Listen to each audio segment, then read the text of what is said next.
자, 이제 지난주 우리 창세기까지 다 읽으셨고요. 다 읽으셨죠? 예, 다 읽으셨고 이제 출애굽기를 펴시면 이게 넘기는 건 한 장인데 이 한 장 사이에 무려 430년의 세월이 지나갔습니다. 예, 놀랍죠? 자, 이 430년 동안 무슨 일이 있었을까? 성경은 여기에 대해서 아무 말도 하지 않습니다. 자, 그런데 우리가 그 창세기 공부할 때 제가 말씀드렸는데 창세기 이야기도 아브라함이나 이삭이나 야곱이나 요셉 이런 사람들의 개인 이야기로 보기보다는 이들을 통해서 하나님이 어떻게 당신의 나라를 세워가시는가, 어떻게 구원의 역사를 펼쳐가시는가, 이 큰 숲의 관점에서 봐야 한다고 말씀을 드렸습니다. 자, 그렇게 생각한다면 이 430년간은 창세기와 출애굽기 사이에 전혀 한마디도 언급이 되고 있지 않는데 그러면 하나님께서는 아무 일도 안 하셨단 말인가? 이제 그런 생각이 들 수 있습니다. 그게 아닙니다. 여기서 굉장히 중요한 일을 하나님께서 하십니다. 우리가 나라가 성립하려면 세 가지 요건이 있어야 된다 그랬죠. 뭡니까? 첫째, 국민이 있어야 되고, 둘째, 법, 주권이 있어야 되고, 셋째, 영토, 땅이 있어야 됩니다. 그런데 하나님께서 가장 중요한 일, 시간이 가장 많이 걸린 일을 먼저 하셨어요. 셋 중에 어떤 것이 시간이 제일 많이 걸릴까요? 국민 만들기. 아기 낳고 아기 낳는 것이 개가 새끼를 낳는 것처럼 막 그렇게 1년 만에 몇 마리씩 나올 수는 없잖아요. 그러다 보니까 시간이 많이 걸립니다. 그래서 적어도 한 나라로 형성하려면 한 200만 명 이상은 돼야 되겠는데 쭉 계산을 해보니까 430년 동안 하나님께서 약 한 250만 명의 인구를 만들었습니다. 드디어 국민 만들기를 성공하신 것이죠. 그러니 창세기와 출애굽기 사이에 아무 말이 없어도 우리는 여기서 하나님이 진짜 430년간을 인간처럼 시간이 가기를 기다리면서 그 속에서 아들이 아들을 낳고 아들을 낳고 그렇게 해서 국민이 하나님이 원하시는 그런 규모의 국민이 만들어지기를 기다리셨다는 사실입니다. 그리고 이제 이 다 만들어진 국민을 데리고 이제 내가 약속한 땅으로 들어가야 되겠다. 나머지 두 개 법을 받아야 되고 그다음 영토를 받아야 되는데 이제 최종 목적지는 가나안 땅에 들어가는 것이고 이제 가는 과정에서 하나님께서 이제 법을 주시기로 결심을 하신 것입니다.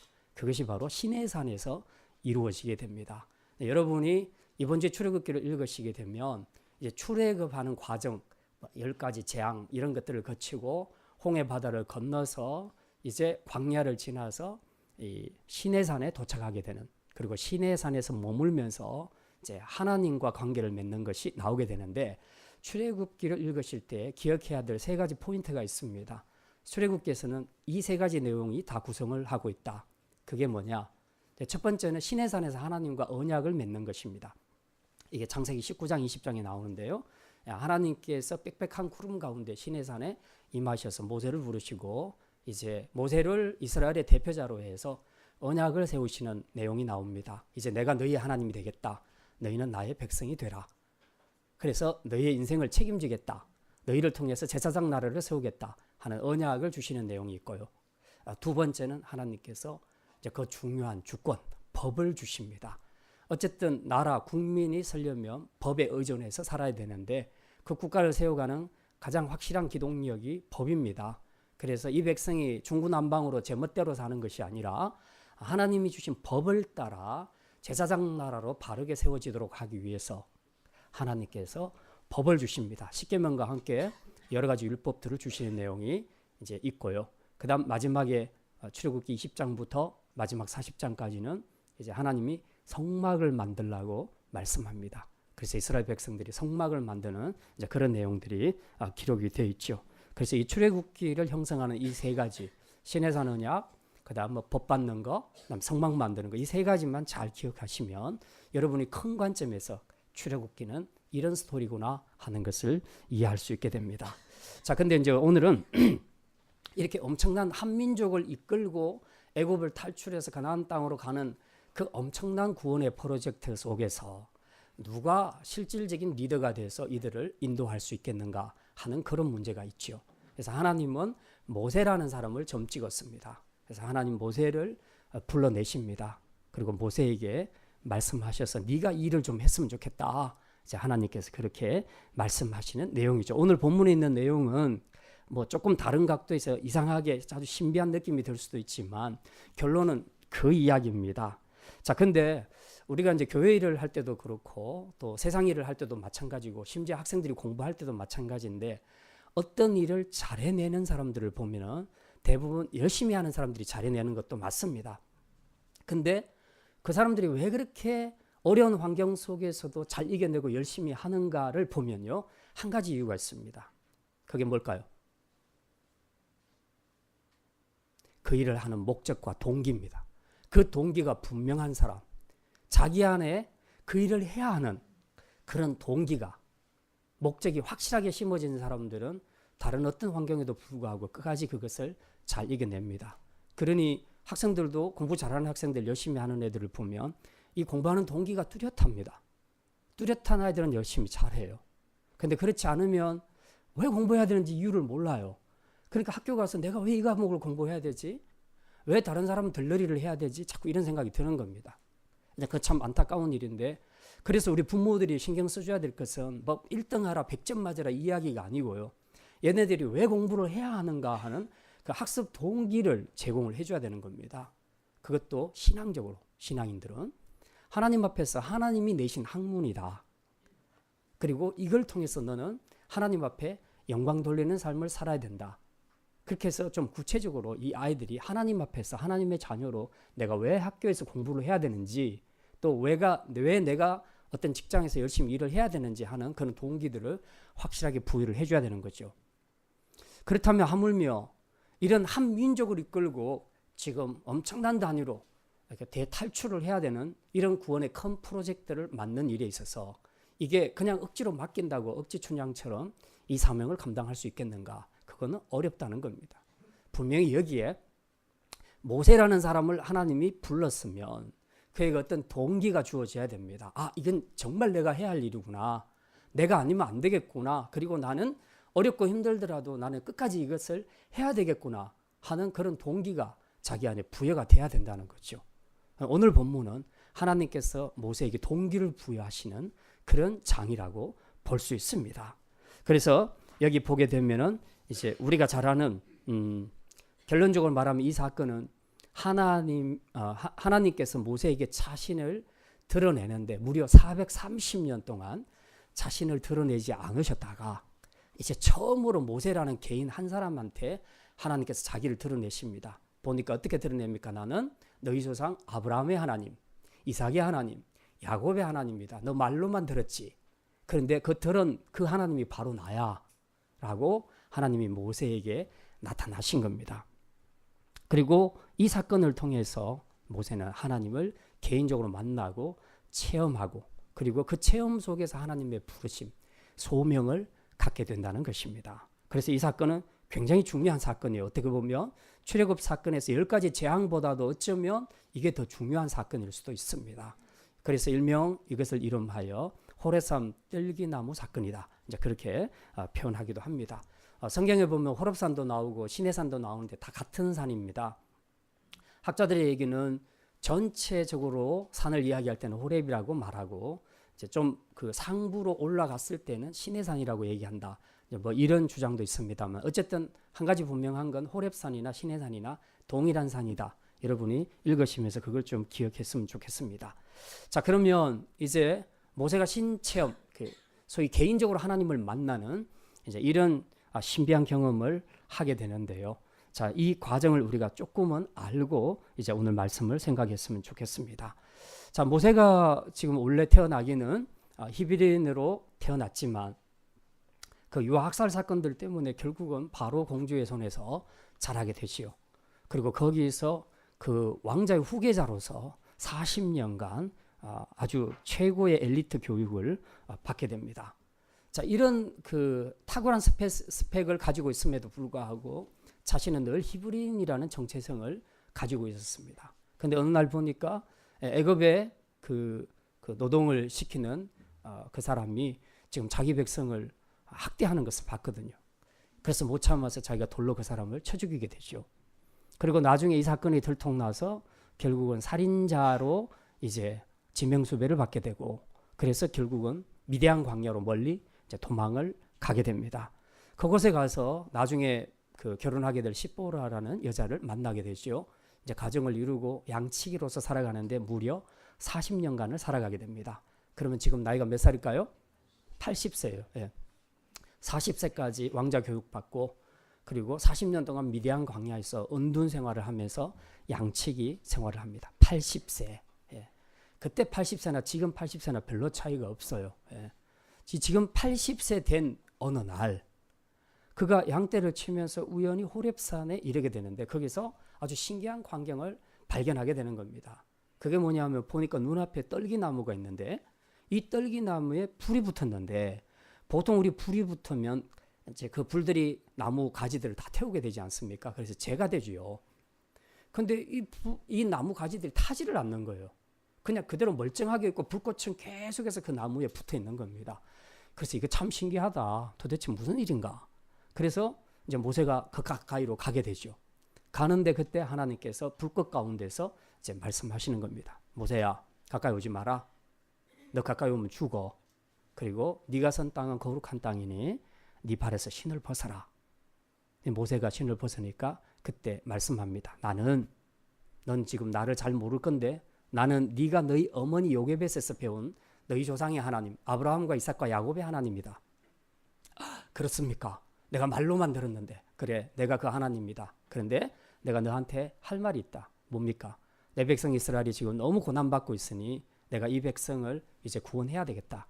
그리고 내가 너희 할아버지 때 아브라함 때 약속했던 그 약속을 지키기 위해서 내가 가나안 땅으로 그들을 데려가야 되겠다.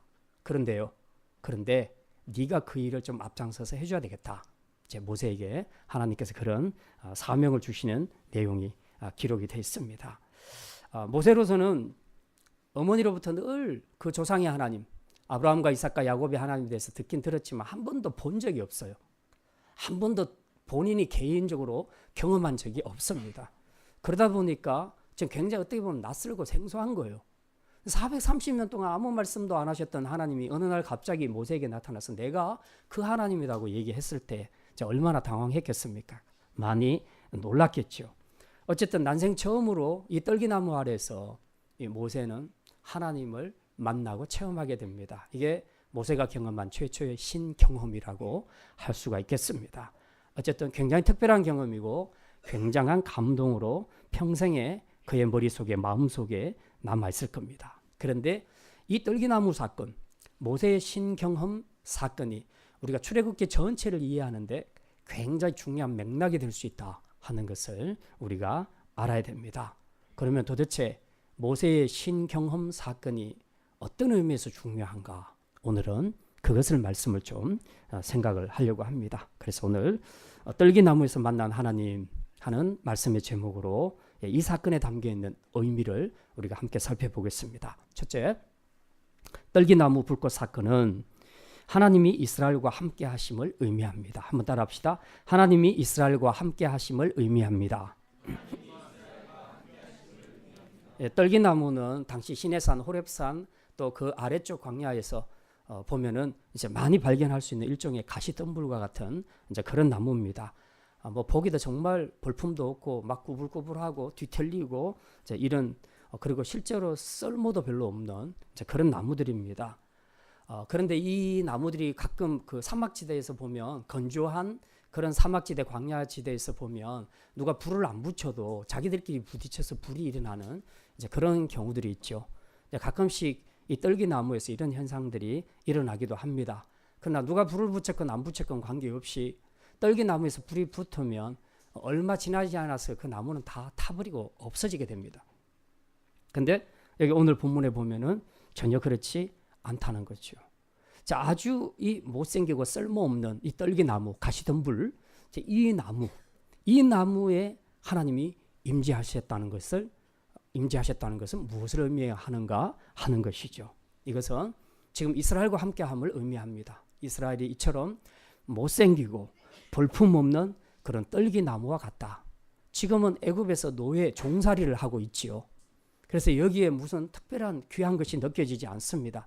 정말 연약하고 볼품없고 이 민족을 어디다 쓸 것인가 그런 생각이 들 만큼 정말 연약하고 궁핍하고 메마른 그런 생활을 하고 있었습니다. 그런데 하나님이 그들과 함께 하신다는 것이죠. 뿐만 아니라 이 떨기나무는 이스라엘뿐만 아니라 연약한 모세를 의미하기도 합니다. 모세는 애굽에서 40년 동안 왕자 후계자로서 교육을 잘 받았습니다. 그런데 지금은 신세가 어떠냐? 미디안 광야로 와서 은둔 생활을 하고 있지요. 한마디로 낮아질 대로 낮아진 그런 연약한 모습임을 알 수 있습니다.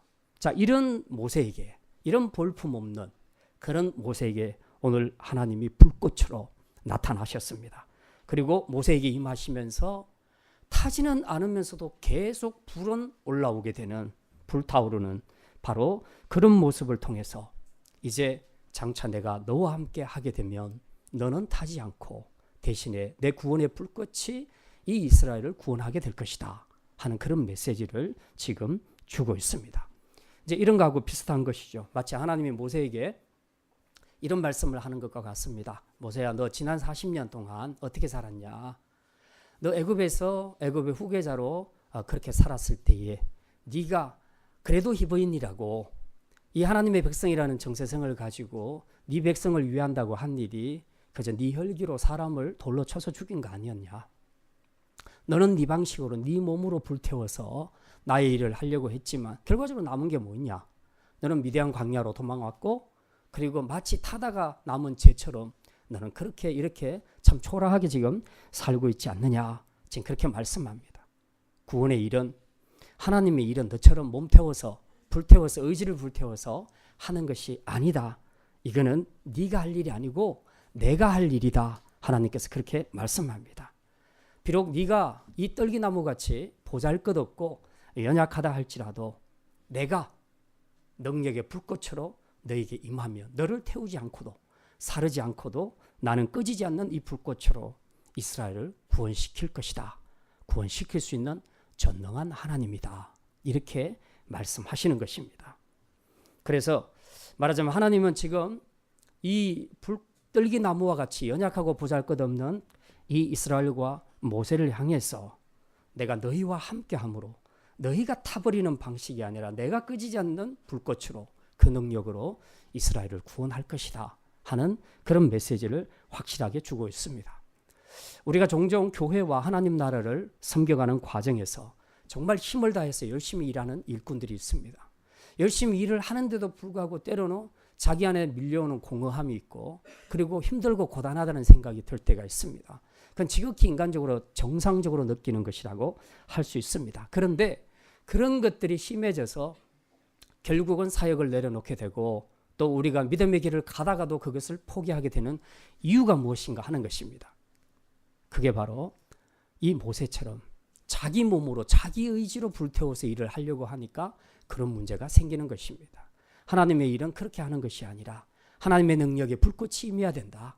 하나님이 임하셔야 된다. 하나님이 그 일을 하셔야만 우리가 불타지 않고, 그리고 낙심하지 않고 우울증에 빠지지 않고 우리가 그 일을 해낼 수 있다고 그렇게 하나님께서 말씀하시는 것입니다.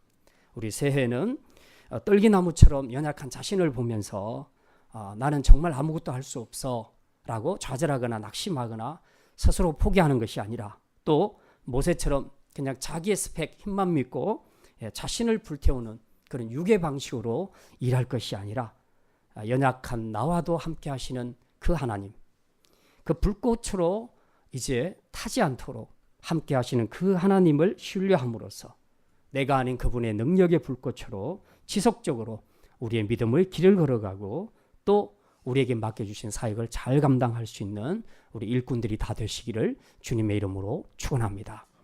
두 번째입니다. 떨기나무 사건에서 주는 교훈. 신발을 벗는다는 것은 모세의 주인이 하나님이라는 뜻입니다. 한번 따라합시다. 신발을 벗는 것은 모세의 주인이 하나님이라는 뜻입니다. 떨기나무에 불은 붙었는데 도무지 사라지지 않는 이런 기이한 현상을 보면서 모세가 더 가까이 보고자 더 가까이 나아가려고 했습니다. 그때 하나님께서 급히 모세를 부르십니다. 자, 5절에 하나님께서 이렇게 말씀합니다. 3장 5절 말씀, 5절 말씀 같이 읽겠습니다. 하나님이 이르시되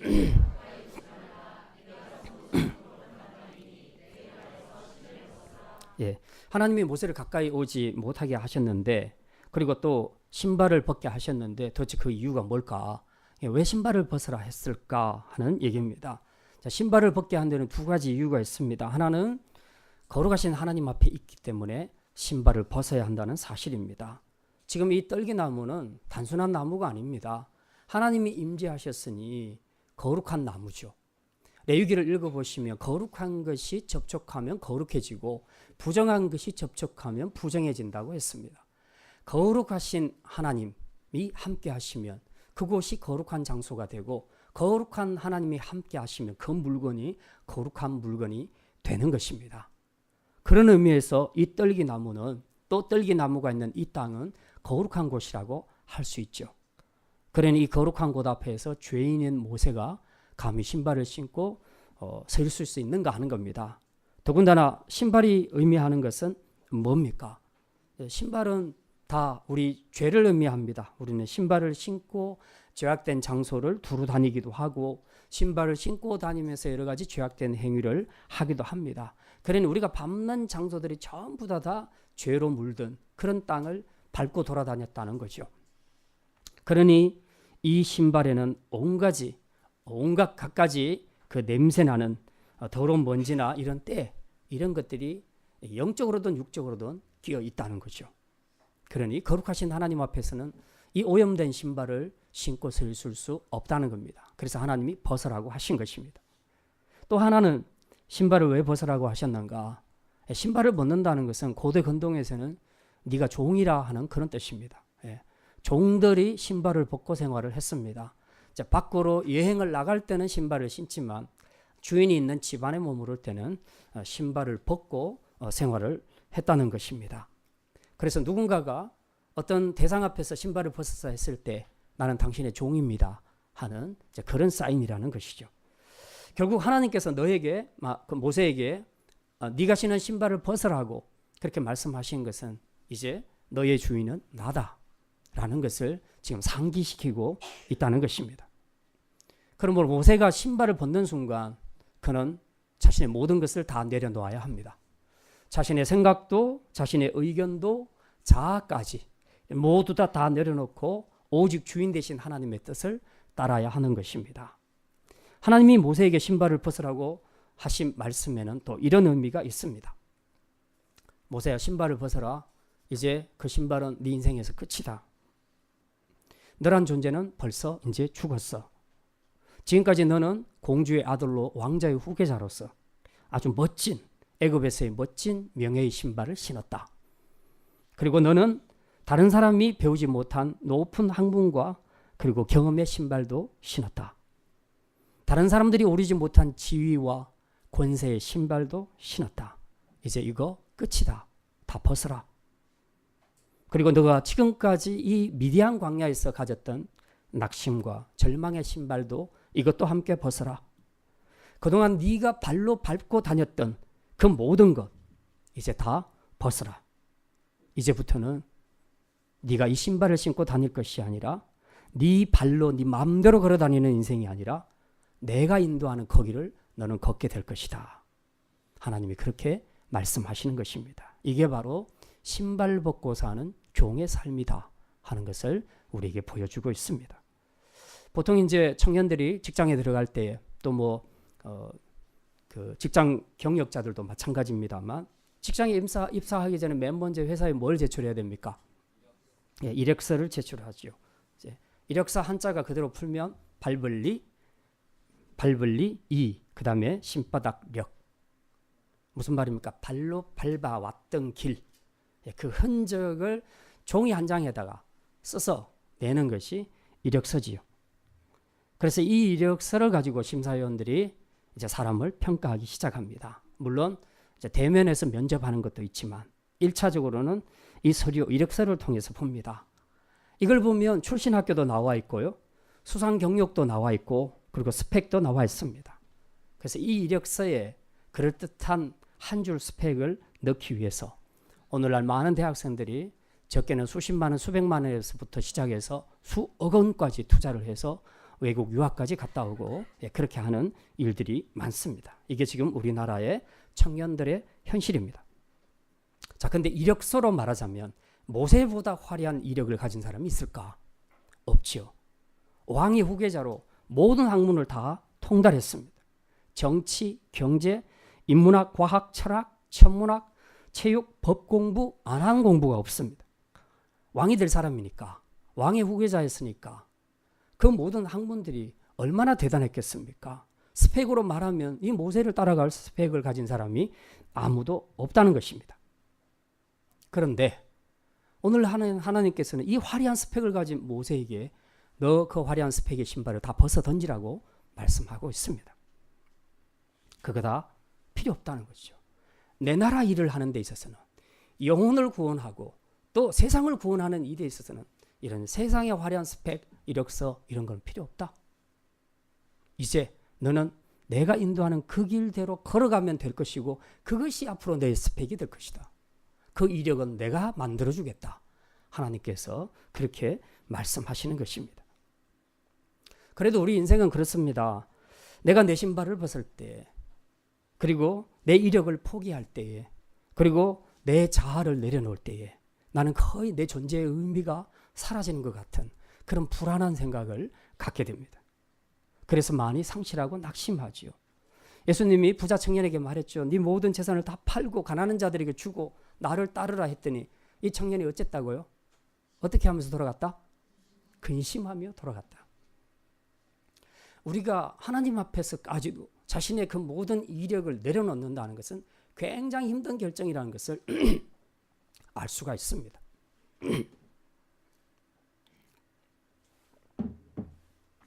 그래서 사람들은 잘 못 내려놓죠.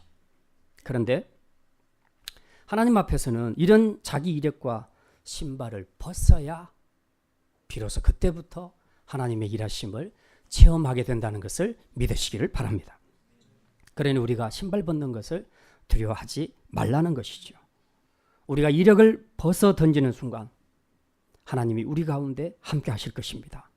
그리고 그분이 친히 우리의 신발이 되어주셔서 우리를 생명의 길, 축복의 길로 인도해 주실 줄 믿습니다. 자, 세 번째입니다. 조상의 하나님이 나의 하나님이 되어야 한다는 사실입니다. 한번 따라합시다. 조상의 하나님이 나의 하나님이 되어야 합니다. 6절에 보면 이렇게 얘기합니다. 6절 우리 같이 읽겠습니다. 또 이르시되 나는 내 조상의 하나님이니 아브라함의 하나님, 이삭의 하나님, 야곱의 하나님이니라. 거기까지 읽으시고요. 자, 15절 다시 한번 같이 읽습니다. 하나님이 또 모세에게 이르시되 너는 이스라엘 자손에게 너희의 조상의 하나님 여호와 곧 아브라함의 하나님, 이삭의 하나님, 야곱의 하나님께서 나를 너희에게 보내셨다 하라. 거기까지요.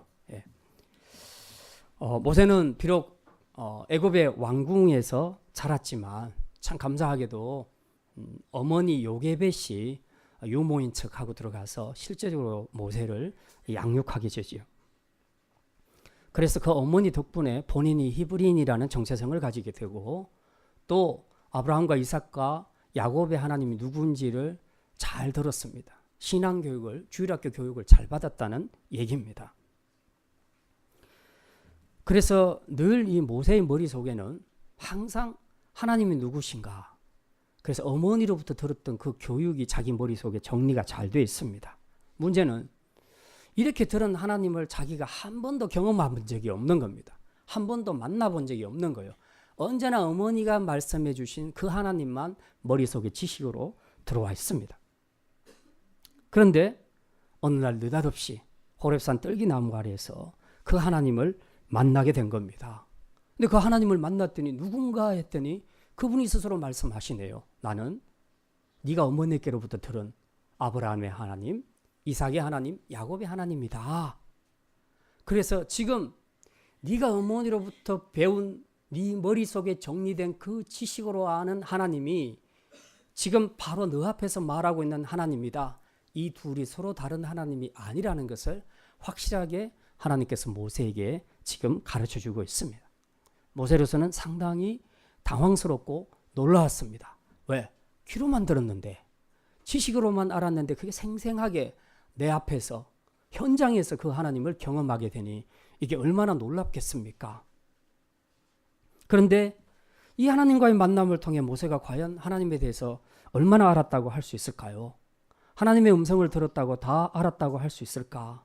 이제 나름 궁금하고 갈등되는 것도 있었습니다. 근데 모세가 가장 궁금해했던 것은 뭐냐 하면 이 하나님이 430년 동안 말씀 안 하셨다는 거예요. 그냥 부모를 통해서만 들은 것뿐이지 실제적으로 하나님이 말씀하신 적은 한 번도 없다는 겁니다. 근데 이제 나타나서 내가 아브라함과 이삭과 야곱의 하나님이다 라고 말씀하시면서 막 사명까지 알려주시니 좀 당황스러웠죠. 그래요. 모세는 그건 믿을 수 있어요. 믿을 수 있는데 문제는 자기가 이스라엘 백성들을 이끌고 나오려면 백성들을 설득시켜야 될 거 아니에요. 야, 너희들 나 따라와. 하나님이 가나안 땅으로 데리고 간다고 하셨어. 그렇게 얘기하면 백성들이 그래 가자 이렇게 나오겠어요? 너 무슨 정신없는 소리 하냐? 너 무슨 근거로 지금 그렇게 얘기하냐? 그러면 내가 떨기나무에서 하나님을 만났어. 하나님이 말씀하시는데 그 하나님이 우리가 알고 있는 그 조상의 하나님이 맞더라. 근데 그 하나님이 우리를 향한 계획을 가지고 있어. 그래서 우리를 데리고 지금 애굽에서 나가서 가나안 땅으로 데려가시려고 해. 그러니 너희들은 내 말을 들어. 그렇게 얘기했을 때에 이 이스라엘 백성들이 그냥 순종해서 나와야 되는데 그게 여러 가지 의문점들이 생길 수 있죠. 왜 430년 동안 아무 말도 안 하다가 이제 말하냐. 그리고 도대체 그분이 누구냐. 그리고 특히 우리가 이 부분에서 좀 참고해야 될 것은 이스라엘 사람들은 애굽에서 430년을 살았습니다. 애굽의 문화를 잘 알고 있었어요. 애굽의 문화는 어떤 문화입니까? 전부 우상 문화입니다. 제가 이집트를 방문했을 때 보니까요. 박물관에 들어가면 아주 모든 짐승이 전부 우상이에요. 고양이, 개, 소, 염소 뭐 할 거 없이 뭐 전부 다 우상이에요. 그러니까 도대체 이 사람들이 사고하는 구조가 어떤데 하나님이 지으신 이 피조물 동물들을 앞에서 그걸 신이라고 섬길 수 있을까라는 생각이 들 만큼 진짜 심각했어요. 박물관에 들어가 보면. 예. 근데 그런 문화 속에서 이스라엘 백성들이 살았단 말입니다. 그런데 어느 날 느닷없이 모세가 나타나서 야, 그 신이 하나님이 우리를 이렇게 인도하시려고 해. 그렇게 얘기했을 때 야, 도대체 그 신이 누구냐? 우리가 알고 있는 신이 얼마나 많은데 그 이름이 뭐냐? 그리고 그분은 도대체 어떤 분이냐? 이제 그렇게 물을 수 있다는 거죠.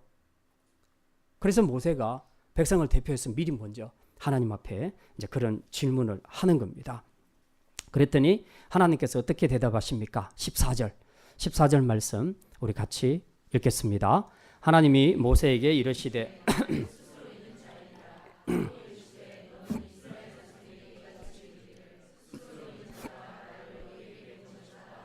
예, 나는 스스로 있는 자니라. 이제 이 히브리 성경에서 영어 성경으로 옮길 때 처음에는 이제 이 히브리어를 헬라어로 바꾸는 70인경 번역에서는 이걸 I am who I am 이렇게 번역을 했습니다. 아, 이걸 어떻게 또 번역해야 될까요? 캐나다에서 오래 계신 분이 한번 I am who I am 이걸 도대체 어떻게 해석해야 될지 모르겠어요. 문법적으로 되게 어려운 것 같아요. 나는 현재 나 있는 대로의 나다. 뭐 굳이 두드려 맞추면 그렇게 설명할 수 있는데 그래서 이 번역을 성경에서는 나는 스스로 있는 자다 이렇게 번역을 합니다. 일단 그것이 의미하는 가장 중요한 의미는 모든 피조물, 사람까지도 다 스스로 만들어진 존재는 없습니다. 다 하나님이 만드셨죠. 스스로 존재하게 된 존재는 아무도 없습니다. 그런데 오직 하나님만 누군가에 의해서 만들어진 것이 아니라 원래부터 스스로 계셨던 분이라는 거죠. 그런 의미에서 여호와라고 그렇게 얘기합니다. 그런데 I am who I am을 가지고는 이게 다 현재 시제로 돼 있으니까 지금의 하나님에 대해서 현재의 나를 설명하는 길밖에 없습니다. 그런데 그래서 많은 학자들이 이 부분을 설명하면서 이제 원문에 있는 그것들을 가능하면 그대로 옮겨서 번역을 할 때에 지금은 I am who I am보다는 am을 미래 시제로 바꿉니다. Yes, I will be what I will be. 이제 그렇게 말합니다. 아, 이건 또 뭔가 이제 또 그렇게 생각을 할 수 있는데 영어 때문에 머리 아프지 마시고 이제 제가 학자들의 설명을 해드리겠습니다. 미래 시제로 썼다는 것은 하나님은 과거부터 스스로 존재해 오셨고 지금도 존재하고 계시는데 앞으로도 존재하고 계실 것이다. 그런데 그분은 그냥 자리만 지키고 존재하시는 분이 아니라 항상 세상의 역사를 주관하시고 섭리하시는 분이셨다. 그래서 지금까지 일하셨던 그분이 앞으로도 일하실 것이다. 그러면 예를 들어서 이스라엘을 두고 얘기할 때 하나님께서 이미 아브라함을 통해서 언약을 주시고 지금까지 민족 만들기를 해서 이렇게 일을 해오셨고 지금의 이 상황에 이르렀다면 이 언약을 지키기 위한 미래의 사역에서도 하나님께서 일하실 것이라는 것이죠. 이제 하나님이 미래에 하실 그 일을 보면 너희들은 하나님이 누군지를 더 분명하게 깨닫게 될 것이다. 그런 의미에서 I will be what I will be. 그렇게 학자들이 이런 해석을 하고 있다는 겁니다. 그리고 이게 훨씬 더 성경적으로 맞는 해석이라고 보여집니다. 어쨌든 지금 하나님께서 자신을 모세 앞에 그리고 이스라엘에게 전달하라고 말씀하실 때 자기 소개를 그렇게 하고 있다는 겁니다. 그냥 과거에만 일하시고 또 현재에만 존재하는 그런 하나님이 아니라 과거와 현재와 미래에 존재하시면서도 그리고 그분이 세상 역사, 특별히 이스라엘과 세상의 구원 역사를 위해서 계속해서 일하실 분이다 하는 그것을 보여주는 겁니다. 이걸 전달하게 되면 과거의 하나님이 아니라 조상의 하나님만이 아니라 앞으로도 우리를 위해서 구원의 일을 하실 하나님이구나 하는 기대를 이스라엘 백성들이 갖게 되겠죠. 그러면 과거에도 언약을 주셔서 하셨으니까 이제 미래에도 그 언약을 이루실 것이다 하는 믿음의 동기를 부여하게 되는 것입니다.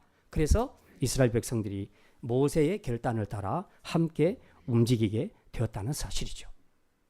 어쨌든 이 14절과 15절의 고백을 통해서 이제 소개를 통해서 모세는 하나님이 누구신지를 확실하게 알게 되었습니다. 이제 더 이상 하나님이란 존재는 모세에게 어머니로부터 듣던 말로만 듣던 아브라함의 하나님, 이삭의 하나님, 야곱의 하나님이 아니라 이제는 모세 자신의 하나님이 되었다는 사실입니다. 그리고 그분은 이제 조상들과 함께 하셨고 언약을 주셨고 그 언약을 이루시기 위해 지금까지 일하셨던 것처럼 앞으로도 이스라엘의 구원을 위해서 모세와 이스라엘과 함께 일하실 것이다 하는 확신을 모세에게 주신 것입니다.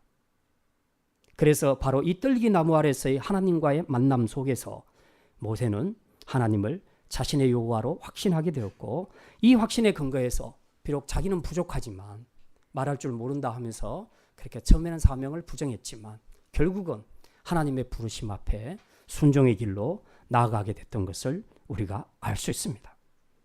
우리가 믿음의 생활을 하면서 또 혹은 교회를 섬기면서 성도들이나 지도자들이나 할 것 없이 우리 모두가 다 기억해야 하는 것은 우리가 성경을 통해서 읽으면서 들으면서 주일학교 선생님을 통해서 부모를 통해서 여러 주위의 집사님들을 통해서 구역 공부를 통해서 배운 하나님에 대한 지식이 있을 겁니다. 하나님이 하신 일들이 있을 것입니다. 그 지식은 분명히 올바른 지식임을 믿으시기를 바랍니다. 그러나 중요한 것은 이것이 내 머릿속에만 머무르고 내가 그 하나님을 직접 체험하지 못한다면 만나지 못한다면 이게 간접적으로만 오게 되는 것입니다. 그래서 우리는 신앙생활을 하면서 항상 이제 하나님이 항상 어느 집사님이 말하는 이런 하나님이 이렇게 하더라 카더라 하는 그런 카더라 신앙이 아니라 내가 직접 하나님을 만나고 경험함으로써 내 입을 통해서 하나님이 누구신가를 확실하게 보여주는 복음의 증인으로 그렇게 살아가는 모든 성도들과 우리 다음 세대가 되시기를 주님의 이름으로 축원합니다.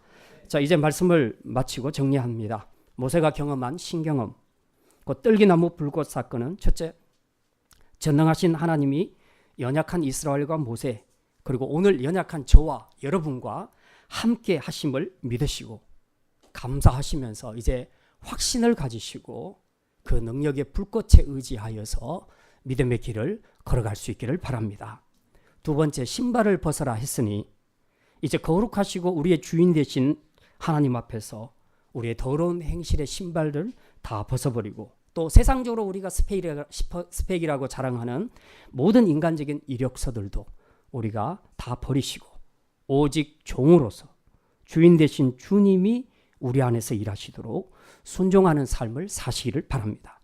마지막으로 더 이상 이제 우리가 조상의 하나님 말로만 듣고 성경 공부를 통해서 알게 된 지식적인 하나님이 아니라 이제 나의 하나님으로 고백되어질 수 있도록 주님과의 인격적인 만남과 경험이 이루어져야 되는데 제일 궁금한 건 이거죠. 그러면 어떻게 주님을 만납니까? 주님이 만나 주셔야 되는데 주님이 만나 주시는 사람들은 주로 어떤 사람들이냐? 말씀을 사모하고 예배의 자리를 사모하는 사람들입니다. 어쨌든 만나기를 갈급해 하는 사람을 만나 주시지 만날 생각이 전혀 없는 사람을 하나님이 굳이 만나실 이유가 없는 것입니다. 그래서 정말 주님을 경험하고 싶다면 그 주님과의 생생한 체험을 하고 싶다면 여러분이 예배의 자리와 기도의 자리를 지키시기를 바랍니다. 주님과 끊임없이 교제하는 가운데 여러분의 그 선한 소원을 아뢰시면 주님께서는 이제 우리 머릿속에 들어왔던 그 지식이 실제로 여러분의 것으로 되도록 그렇게 여러분을 만나주는 역사가 일어나게 될 것입니다. 그래서 이 주님과의 만남을 통해서 이제 앞으로 흔들림 없이 당당하게 믿음의 길을 걸어갈 뿐만 아니라 또 이제 주님의 부르심 앞에서 맡은 사명 신실하게 잘 감당하는 모세와 같은 사람들로 살아갈 수 있기를 주님의 이름으로 축원합니다. 기도합니다. 하나님, 호렙산 떨기나무 불꽃 가운데서 나타나셔서 모세를 만나 주심으로 모세의 삶을 바꾸어 주셨던 하나님, 오늘 우리에게도 동일한 은혜를 허락하여 주시기를 원합니다. 떨기나무같이 연약하고 보잘것없지만 그래도 여전히 우리를 사랑하시고 우리와 함께 하시는 하나님으로 인해 우리가 늘 감사하며 확신하는 가운데 믿음의 길을 걸어가게 하여 주시옵소서. 우리의 인생의 주인 되시는 거룩하신 하나님 앞에서 이제 올해는 우리가 더러운 행실의 신발과 세상적인 이력의 신발들을 다 벗어버리게 하시고 오직 주인 되신 주님이 우리 안에서 주도적으로 일하시도록 나의 모든 것 다 내려놓고 벗어버리고 겸손하게 섬기는 종의 삶을 살게 하여 주시옵소서. 성경 읽기와 말씀 묵상에 초점을 맞추고 있습니다. 이 말씀이 단지 하나님에 대한 우리의 지식을 증가시키는 것이 아니라 이 말씀을 읽고 순종하여 이 말씀 붙잡고 기도하며 이 말씀대로 살아가는 가운데 실제적으로 주님을 만나고 체험하는 생명의 역사가 있게 하여 주시옵소서. 감사드리며 이 모든 말씀 우리 주 예수 그리스도의 이름으로 기도드립니다. 아멘.